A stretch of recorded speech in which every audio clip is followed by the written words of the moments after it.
Greetings, fair listeners, and welcome back to another episode of The Tale Collector, celebrating stories and storytelling in all their forms, and the bards and artists who bring them all to life. I'm your host, Erica Adams. Here's to the beginning of new journeys, new friends, and new life. With that toast, I think this is the perfect time to pay homage to a manga artist whose most famous story is synonymous with discovery, both of the self and of the world, Eiichiro Oda, and so I'd like to celebrate his masterwork, and definitely my favorite manga, One Piece. Released as a manga series in 1997 and as an anime TV series in 1999, each of them ongoing, and recommended for readers and viewers 13 and up for some bloody violence, cursing, drug and alcohol use, and mild sexual humor.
A quick tangent before I begin, if I may. I realize that this choice may not seem very obscure, especially to fans of anime. That said, however, I still want to discuss it because it still may not be known to non-anime fans, and considering the sometimes less than positive reputation of manga and anime that some believe, I personally think that it would be a shame to not give such an epic story as this a chance just because of the style it's presented in. This goes back to the reason why I began this show in the first place, to spread the word about works that people may have otherwise overlooked. Okay, now that I've said my piece. Since its initial release, One Piece has become the most popular and best-selling manga series in history, and with good reason. It's one of those rare narratives that can be very deep and heartfelt, while also being delightfully bizarre and hilarious. It is the story of a 17-year-old boy named Monkey D. Luffy, who travels the seas in order to find the legendary treasure known as One Piece, and thereby earn the title of King of the Pirates. One of his major, and downright weird, assets is that he has eaten what is known as a devil fruit. There are many types of these fruits all over the world, granting element manipulation, animal transformation, and other supernatural powers and abilities. And it is the gum fruit that has enabled Luffy to stretch any part of his body like rubber. The downside, however, is that whoever eats a devil fruit will never be able to swim again. Pretty ironic for a would-be pirate, right? Nevertheless, Luffy remains ever undaunted, continuing his quest while recruiting other characters to join his crew, each with their own dreams to pursue as well as their own quirks, and battling other pirates, strange creatures on both land and sea, the Marines, and even the world government itself.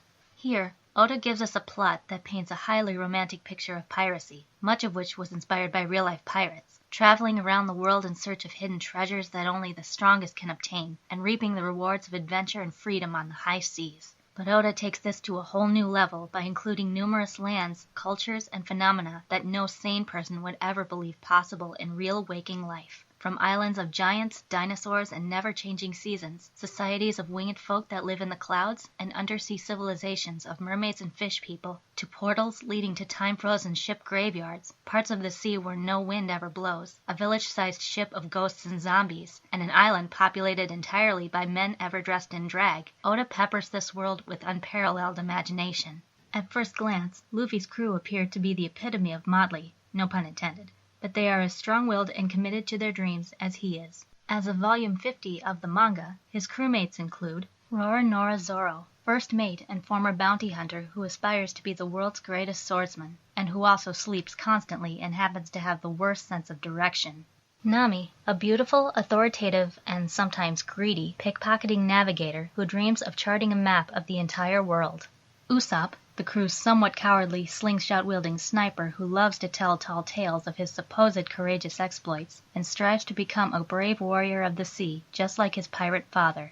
Sanji, the suave, cigarette-smoking, kick-fighting chef always on the lookout for any lovely young women to flirt with, while searching for the All Blue, a legendary sea said to contain every type of fish in the world. Tony Chopper, a reindeer and doctor whose anthropomorphic abilities stem from the human fruit. His shyness and naivete belie his skill and expertise in medicine, driving his compassionate desire to cure every disease there is. Nico Robin, a sexy but kindly former assassin and archaeologist, with the flower fruit's ability to sprout her limbs from any surface, and who is searching for the Rio Poneglyph, an ancient and mysterious stone on which the lost history of the world is said to be written. Frankie, the flamboyant Speedo-wearing cyborg carpenter whose body and machines are powered by, I kid you not, cola. His dream is to build a ship capable of sailing everywhere on the planet. And Brooke, a cheery cane sword-wielding, music-playing skeleton who is still alive thanks to the Revive fruit. His dream is to find Laboon, the pet whale of his long-dead former pirate crew.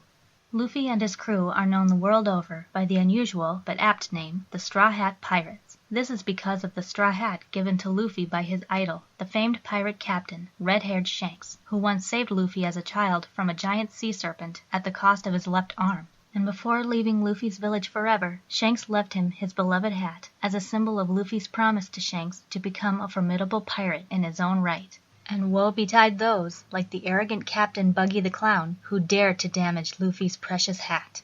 One major aspect that makes this story so engaging is that it constantly blurs the line between good and evil, nobility and corruption. The Straw Hats want to be pirates, not to cause murder and destruction, but to follow their dreams, explore the world, and heed the call to adventure, most often acting less like a traditional pirate crew than an absurdly dysfunctional family on a permanent vacation. Luffy himself especially seems the least likely person to survive among bloodthirsty pirates, let alone become their king. When relaxed, he acts with the maturity and attention span of a 3-year-old and the intelligence and manners of an unevolved animal with an appetite to match. And it often falls to his own crew to play babysitter, so to speak, and keep him in line. One of the best examples of this can be seen in episode 131 of the anime. The crew arrives on a deserted island. Nami proposes drawing lots to decide who will collect food and who will guard the ship, and Luffy completely misses the point in his typical, adorably stupid fashion.